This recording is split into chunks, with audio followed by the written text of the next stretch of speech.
ফেসবুকে আসলে অনেকেই অনেক ধরনের বড় বড় কথা বলেন। আসলে আরে ভাই, বড় কথা বলেন এটা তো ঠিক না। আপনাদেরকে যারা ফুলের ভালোবাসা দিচ্ছে, আপনারা যখন ফুলটা পান ওই কমেন্টের নিচে একটা কমেন্ট আপনারা করেন ধন্যবাদ স্বরূপ।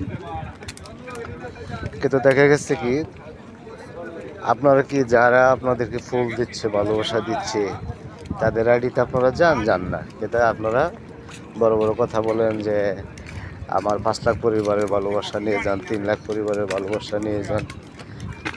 কিন্তু 3 লাখ আর 5 লাখ এসব পরিবারের ভালোবাসা কি আপনাকে যারা ফুল দিচ্ছে তারা পাচ্ছে না? কেন পাচ্ছে না? তারা আপনাকে মন থেকে ভালোবাসে, এই কারণে আপনাকে একটা সহযোগিতা করে।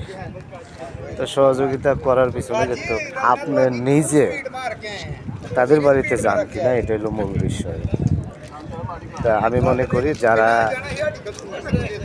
ফুল বাগানের মালিক এবং ফুল বাগানের মালিকদের ভালোবাসা আপনারা নিঃস্বার্থভাবে পেয়ে থাকেন, তাদেরকেও আপনারা নিঃস্বার্থভাবে ভালোবাসাটা দেওয়ার চেষ্টা করেন। তাহলে দিন যত যাবে ভালোবাসার আকৃতি ততই বাড়তে থাকে। হয়তো আমার এই কথাগুলো অনেকের ভালো নাও লাগতে পারে, কারণ এই ফেসবুক প্ল্যাটফর্মে ভালোবাসার চেয়ে বর্তমানে হিংসা অনেক বেশি। হিংসা করে আসলে কোনো জায়গা থেকে কেউ সফল হতে পারে না। তাই আমি মনে করি যারা এই ফেসবুক প্ল্যাটফর্মে আছে, আসলে আমরা হিংসা না করি, সবাই সবার প্রতি সহনশীল হই এবং সবাই সবার প্রতি আন্তরিকতা ভালোবাসি, তাহলে আসলে এখান থেকে সবাই আর্নিং করা সম্ভব এবং এগিয়ে যাওয়া সম্ভব। তা আমার কথা যদি অনেক কষ্ট লেগে থাকে তাহলে কমেন্টে উল্লেখ করবেন।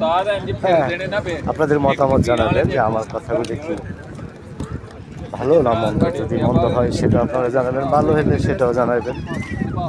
ঠিক আছে, সবাই ভালো থাকবেন। ভিডিওটা না টেনে ভিডিওটা দেখে তারপরে একটা গঠনমূলক কমেন্ট করবেন আর কি। আমাদের একটা অভ্যাস আছে যে আমরা ভিডিও না দেখে কমেন্ট করি।